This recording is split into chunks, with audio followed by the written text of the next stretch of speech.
to my another vlog. Guys আজকের ব্লগটি অনেক বেশি ভয়ঙ্কর এবং অনেক বেশি ডেঞ্জারাস হতে যাচ্ছে, কারণ আজকের এই ব্লগে আমরা করতে যাচ্ছি পৃথিবীর সবচেয়ে ঝাল চিপস খাওয়ার প্রতিযোগিতা। সত্যি কথা বলতে গেলে কি গাইজ, আজকের এই দিনটির জন্য আমি অনেকদিন ধরে অপেক্ষা করছিলাম, বাট যখন চিপসটা আমাদের সামনে এসে পড়েছে এখন আমার ভয় লাগতেছে যে কেনই আজকে এই দিনটা আসলো। তো গাইজ আজকে তো আমাদের এক একজনের পুরো 12টা বেজে যাবে, সো এখনো আমি বলতে পারছি না আমার আজকের এই ব্লগের পর কি হবে। তো তোমাদের সবাইকে এই ব্লগ শুরু করার আগে একটু রিকোয়েস্ট করবো, যারা দেখছো প্লিজ প্লিজ প্লিজ গাইজ এই ভিডিওতে একটা লাইক দিয়ে দিও, আর যারা এখন আমাদের চ্যানেলটি সাবস্ক্রাইব করেনি প্লিজ প্লিজ সাবস্ক্রাইব করে দিও। আমার বার্থডের আগে যেন 2.5 মিলিয়ন হয়ে যায়। এখানে অনেকেই আছো যারা সাবস্ক্রাইব করতে ভুলে যাও, প্লিজ গাইজ একটু দেখো সাবস্ক্রাইব করেছো কিনা, যদি না করে থাকো প্লিজ প্লিজ গাইজ করে দিও। আর আজকের ব্লগটার জন্য কিন্তু আমাদের অনেক বেশি কষ্ট হচ্ছে।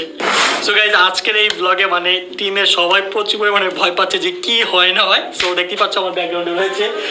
সো শুরুতে আমরা যাবো ঋতুর কাছে। তো ঋতু তোমার কাছে কেমন লাগছে? আমি অনেক এক্সাইটেড বিকজ আমি চিপসটা খাওয়ার জন্য আমি অনেক অপেক্ষা করতেছিলাম। আমি মানে কি হোয়াট ইজ দিস? বাট অপেক্ষা করতেছিলাম আমি এটা খাবো। আমি জানি এটা ঝাল অনেক, বাট যখন মানে খাবো তখনই বুঝবো। ওকে, সো আমরা আজকের এই ব্লগে আমাদের চ্যালেঞ্জের জীবন তো ভুলও থাকবে না, কারণ অনেক ভয়ঙ্কর ঝাল না।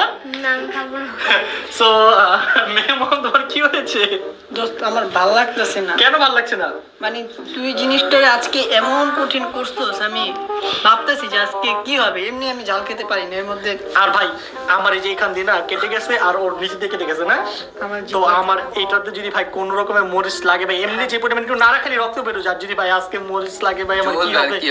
শুধু কিন্তু চিপস না দোস্ত, তুই কিন্তু বলস নাই। সেটা তো আমি আস্তে আস্তে বলতেছি যে আজকে আমাদের সাথে কি কি হতে যাচ্ছে। তো সবাই রেডি? ইয়েস ভাই প্লিজ বাঁচা দিস আজকে ভাই। আমি নিজে কিভাবে বলবো, আমি বুঝতেছি না, তুই বলতেছিস তোমার বাঁচিয়ে দিতে হবে। ভালো লাগতেছে না।